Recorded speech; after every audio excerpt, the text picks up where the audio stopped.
عزیز بھائیوں، خداوند یسوع مسیح کی طرف سے آپ کو فضل اور اطمینان حاصل ہوتا رہے۔ بھائیوں، کیا آپ نے کبھی سوچا ہے کہ خدا ہماری زندگیوں میں مصائب کی اجازت کیوں دیتا ہے؟ آج ہم فلپیوں کے نام خط 1 باب کی 29 آیت کا مطالعہ کریں گے اور ایک حیرت کن جواب دریافت کریں گے جو ہمارے ایمان کو مضبوط کرے گا اور اس پر ہمارا بھروسہ گہرا کرے گا۔ مصیبتیں زندگی کا ایک ناگزیر حصہ ہے، لیکن مسیحی ہونے کے ناطے ہمارا اس پر ایک منفرد نقطہ نظر ہے۔ آج ہم اسی بات کی کھوج لگائیں گے۔ اس آیت پر بات کرنے سے پہلے فلپیوں کے نام خط کے مصنف، مسیحیت کے چیمپئن، یسوع مسیح کے رسول مقدس پولس رسول کے بارے میں کہے بغیر نہیں رہ سکتا۔ ساؤل، جسے ترسس کے ساؤل کے نام سے جانا جاتا تھا، جو ایک یہودی فریسی تھا، اعلیٰ تعلیم یافتہ ہونے کے باوجود مسیحیت کا بدترین دشمن تھا۔ بمطابق اعمال 9 باب، خداوند یسوع مسیح کے ساتھ معجزانہ تصادم کے بعد مسیحیت میں تبدیل ہوا اور بحیرہ روم کی پوری دنیا میں مسیحیت پھیلاتے ہوئے ایک پرجوش مشنری بن گئے۔ نئے عہد نامہ کی کم از کم 13 کتابیں تصنیف کیں۔ اپنے عقیدے کے لیے ظلم و ستم، قید اور آخر کار شہادت کا سامنا کیا اور مسیحیت کے چیمپئن کہلائے۔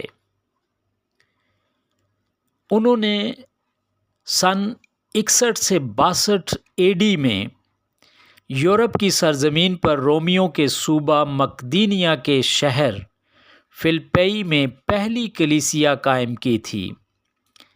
یہ خط پولس رسول نے فلپئی کی کلیسیا کو اس وقت لکھا جب وہ قید میں تھے۔ بمطابق اعمال 16 باب کی 9 سے 12 آیت میں درج ہے، اور پولس نے رات کو رویا میں دیکھا کہ ایک مقدونی آدمی کھڑا ہوا اس کی منت کر کے کہتا ہے کہ پار اتر کر مقدونیہ میں آ اور ہماری مدد کر۔ اس کے رویا دیکھتے ہی ہم نے فوراً مقدونیہ میں جانے کا ارادہ کیا، کیونکہ ہم اس سے یہ سمجھے کہ خدا نے انہیں خوشخبری دینے کے لیے ہم کو بلایا ہے۔ پس طرؤس سے جہاز پر روانہ ہو کر ہم سیدھے سمتراکے میں اور دوسرے دن نیاپلس میں آئے اور وہاں سے فلپئی میں پہنچے، جو مقدونیہ کا شہر اور رومیوں کی بستی ہے، اور ہم چند روز اس شہر میں رہے۔ یاد رہے کہ جب پولس رسول اپنے مشنری دورے پر خداوند کی ہدایت سے فلپئی میں آئے تو مقدس سیلاس، تھمیتھیس اور لوکا ان کے ساتھ تھے، اور وہاں سے ایک راست باز بہن لودیا اور فلپئی کا جیلر بھی ان کی ٹیم میں شامل ہو گئے، جنہوں نے بھرپور خدمت سر انجام دی۔ تاہم اس خط سے خوشی اور اعتماد جھلکتا ہے جو یسوع مسیح پر پولس رسول کے گہرے اور مضبوط ایمان کا مظہر ہے۔ وہ کلیسیا سے درخواست کرتے ہیں کہ کلیسیا مسیح جیسا حلیمی کا رویہ رکھیں، خود غرضی اور غرور سے مغلوب نہ ہوں۔ وہ کلیسیا کو یاد دلاتے ہیں کہ مسیح کے ساتھ یگانگی میں ہماری زندگی خدا کے فضل کی بخشش ہے، جو ہمیں یہودی شریعت کی رسومات کی تعمیل نہیں بلکہ ایمان سے ملی ہے۔ مجموعی طور پر فلپیوں کے نام خط ایمانداروں کی حوصلہ افزائی کرتا ہے کہ وہ اپنے ایمان کو خوشی، عاجزی اور سخاوت کے ساتھ زندہ رکھیں اور صرف مسیح میں اپنی طاقت اور اطمینان تلاش کریں۔ اس خط کی مرکزی آیت 1 باب کے 21 آیت ہے، جہاں پہ درج ہے، کیونکہ زندہ رہنا میرے لیے مسیح ہے اور مرنا نفع۔ عزیز بھائیوں، خدا باپ کے پاک روح کی ہدایت سے باب نمبر 21 کی آیت نمبر 29، جس کی تلاوت ہم کرتے ہیں، کیونکہ مسیح کی خاطر تم پر یہ فضل ہوا کہ نہ فقط اس پر ایمان لاؤ بلکہ اس کی خاطر دکھ بھی سہو۔ اس آیت میں پولس رسول فرماتے ہیں کہ مسیح پر ایمان لانا اور اس کی خاطر دکھ برداشت کرنا خدا کی طرف سے تحفے ہیں۔ یہ جملہ اس بات کی طرف اشارہ کرتا ہے کہ ہمارا عقیدہ اور مصائب صرف ہمارے اپنے فائدے کے لیے نہیں بلکہ مسیح اور اس کی بادشاہی کی خاطر ہیں۔ جس طرح یسوع مسیح پر ایمان رکھنا خدا کی طرف سے تحفہ ہے، اسی طرح اس کی خاطر دکھ اٹھانا بھی خدا کی طرف سے ایک تحفہ ہے۔ لیکن اس کا مطلب ہرگز یہ نہیں کہ خدا مصائب اور دکھوں کا سبب بنتا ہے، بلکہ یہ کہ خدا اپنے مقاصد کے لیے ہونے دیتا ہے۔ یہ آیت اس خیال کو اجاگر کرتی ہے کہ دکھ مسیحی زندگی کا حصہ ہو سکتے ہیں، لیکن یہ دکھ بے مقصد نہیں۔ ہمارے دکھ ہمارے ایمان کو بڑھانے، خدا کی تمجید کرنے اور بالآخر ابدی جلال کی طرف لے جانے کے لیے استعمال ہو سکتے ہیں۔ یہ آیت اس بات پر زور ڈالتی ہے کہ ایمان اور دکھ دونوں خداوند کی طرف سے ہمیں عطا کردہ مراعات ہیں۔ ایمان کا تحفہ سے مراد ایمان کے تحفے سے مراد مشکل حالات میں بھی خدا کے وعدوں اور منصوبوں پر بھروسہ اور یقین کرنے کی صلاحیت ہے، جو کہ خداوند کی طرف سے، جیسا کہ فلپیوں کے نام خط کی 1 باب کی 29 آیت بیان کرتی ہے، یہ کہ ہمیں عطا کیے گئے ہیں۔ ایمان کا تحفہ ہمیں اس قابل بناتا ہے کہ ہم مسیح میں یقین رکھیں، اس کی خاطر دکھ سہیں، خدا کی حاکمیت اور نیکی پر بھروسہ کریں۔ بامطابق رومیوں کے نام خط 8 باب کی 28 آیت میں یوں درج ہے، اور ہم کو معلوم ہے کہ سب چیزیں مل کر خدا سے محبت رکھنے والوں کے لیے بھلائی پیدا کرتی ہیں، یعنی ان کے لیے جو خدا کے ارادہ کے موافق بلائے گئے۔ عزیزو، ہمیں چاہیے کہ آزمائشوں اور چیلنجوں کے ذریعے ثابت قدم رہیں۔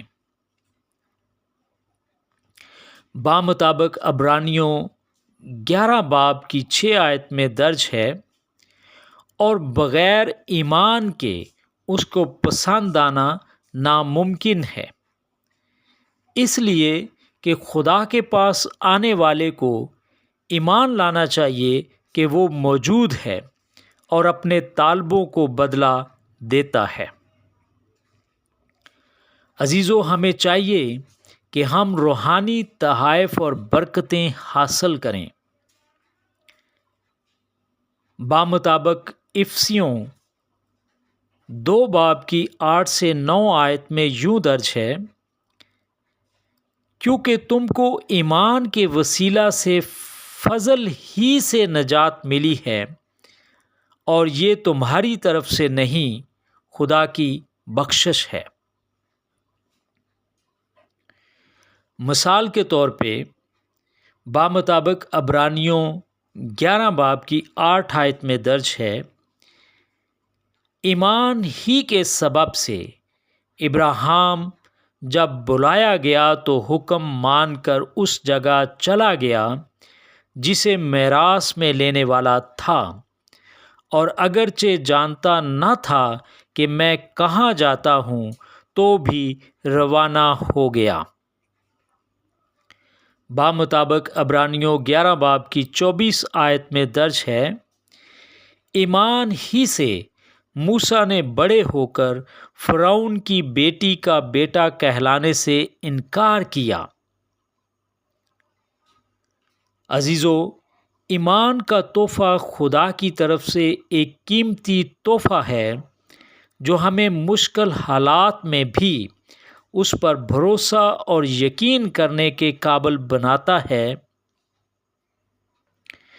دعا ہے کہ ہم اس تحفے کو قبول کریں اور خدا کی حاکمیت پر بھروسہ کرتے ہوئے ایمان کی زندگی گزاریں۔ دکھوں کا مقصد۔ بامطابق فلپیوں 3 باب کی 10 آیت میں یوں درج ہے، اور میں اس کو اور اس کے جی اٹھنے کی قدرت کو اور اس کے ساتھ دکھوں میں شریک ہونے کو معلوم کروں، اور اس کی قوت اور اس کی موت سے مشابہت پیدا کروں، تاکہ کسی طرح مردوں میں سے جی اٹھنے کے درجہ تک پہنچوں۔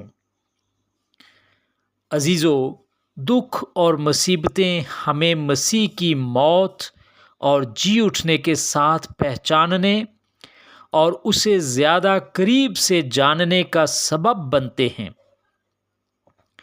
مسیح کی خاطر دکھ اٹھانا سزا نہیں، بلکہ ایمان میں بڑھنے کا موقع ہے۔ بامطابق رومیوں 8 باب کی 18 آیت میں یوں درج ہے، کیونکہ میری دانست میں اس زمانہ کے دکھ درد اس لائق نہیں کہ اس جلال کے مقابل ہو سکیں جو ہم پر ظاہر ہونے والا ہے۔ عزیزو، پولس رسول آئندہ زندگی میں ملنے والے جلال کی طرف اشارہ کرتے ہوئے بتاتے ہیں کہ ہمارے موجودہ دکھ اس قابل نہیں کہ مستقبل کے جلال سے موازنہ کیا جائے جو ہمارا انتظار کر رہا ہے۔ بامطابق رومیوں 8 باب کی 24 سے 25 آیت میں یوں درج ہے، چنانچہ ہمیں امید کے وسیلہ سے نجات ملی ہے، مگر جس چیز کی امید ہے جب وہ نظر آ جائے تو پھر امید کیسی؟ کیونکہ جو چیز کوئی دیکھ رہا ہے اس کی امید کیا کرے؟ لیکن جس چیز کو نہیں دیکھتے اگر ہم اس کی امید کریں تو صبر سے اس کی راہ دیکھتے ہیں۔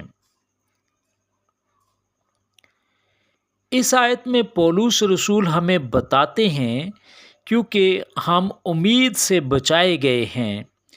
امید کے لیے صبر کی ضرورت ہوتی ہے اور صبر کردار پیدا کرتا ہے۔ بامطابق دوسرا کرنتھیوں 4 باب کی 17 آیت میں یوں درج ہے، کیونکہ ہماری دم بھر کی ہلکی سی مصیبت ہمارے لیے از حد بھاری اور ابدی جلال پیدا کرتی ہے۔ اس آیت میں بتایا گیا ہے کہ ہمارے موجودہ دکھ اور مصائب عارضی ہیں، لیکن ہمارے لیے ابدی جلال پیدا کرتے ہیں۔ بامطابق دوسرا کرنتھیوں 7 باب کی 10 آیت میں یوں درج ہے، کیونکہ خدا پرستی کا غم ایسی توبہ پیدا کرتا ہے جس کا انجام موت ہے، اور اس سے پچھتانا نہیں پڑتا، مگر دنیا کا غم موت پیدا کرتا ہے۔ عزیزو، یہ آیت ہمیں بتاتی ہے کہ خدائی غم سے مراد اپنے گناہوں پر گہری ندامت اور پچھتاوا ہے، جو توبہ کا سبب بنتا ہے اور بالآخر نجات کی طرف لے جاتا ہے۔ دنیاوی غم سے مراد دنیا کا غم ہے، جو سچی توبہ کا باعث نہیں بنتا اور موت پیدا کرتا ہے۔